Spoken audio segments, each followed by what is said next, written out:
Minutes from Romania. Kamusta kayo? Magandang araw sa ating lahat. At ngayong araw na namin gaganapin yung aming okasyon. So, ang aga ko talagang nagising. At last night is umaga na rin akong natulog kasi nga parang 1:30 na sa kakaayos ng aming lamesa at chairs ba para sa aming okasyon.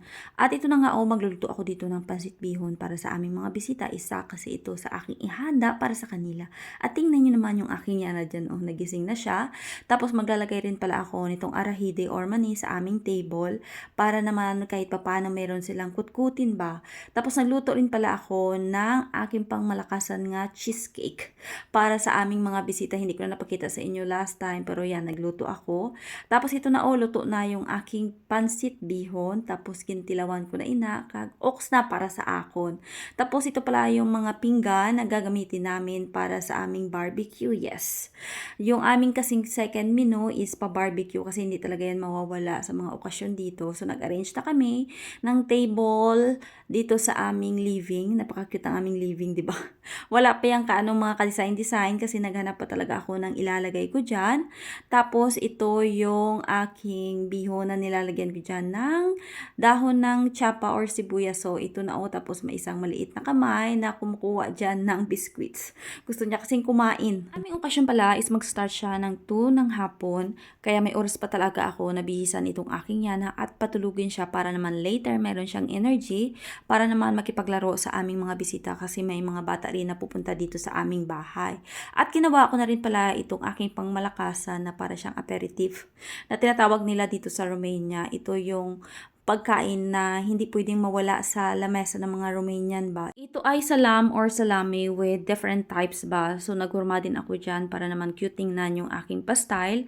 Tapos naglagay rin ako dyan ng cucumber. Isang plate lang pala yung ginawa ko kasi yung aming mga bisita is nasa 10 person lang. So, kasya na sa kanila ito Kung hindi magkasya, mag-a-add na lang ako ng another plate. Pero titingnan ko muna kasi ayaw ko na madami yung aking ilalagay sa lamesa. Tapos hindi rin nila kakainin ba, kundi sayang lang. So, tingnan nyo naman naglagay ako dyan ng pa-flowers. Hindi na ako kumuha pa ng pa-wine glass kasi tinatamad na ako. So, baso na lang yung ginamit ko dyan sa paglalagay ng aking flowers. So, di ba? Super cutie-cutie naman itong aking ginawa. So, ready na ini para sa aming ilalagay doon sa lamesa ba para sa aming bisita. Ito kasi yung una nilang kakainin kapag dumating na sila dito sa amin. So, ito na yung arrangement ng aming pa-table and chairs. Sabi ko nga sa inyo, very cutie itong aming living kasi nga, di ba, before gin-renovate ini siya, supposed to be dapat, hindi kami maglalagay ng living dito sa loob ng aming bahay, ba sa labas dapat siya. Kaso nga lang, napag-desisyonan namin na sige, maglagay lang tayo kahit maliit ba.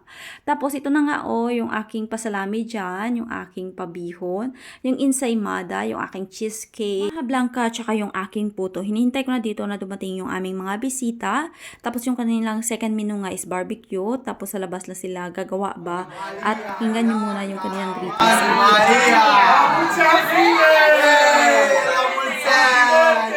Happy birthday! We love you! You are the best! Napaka-cute nilang magsalita ba?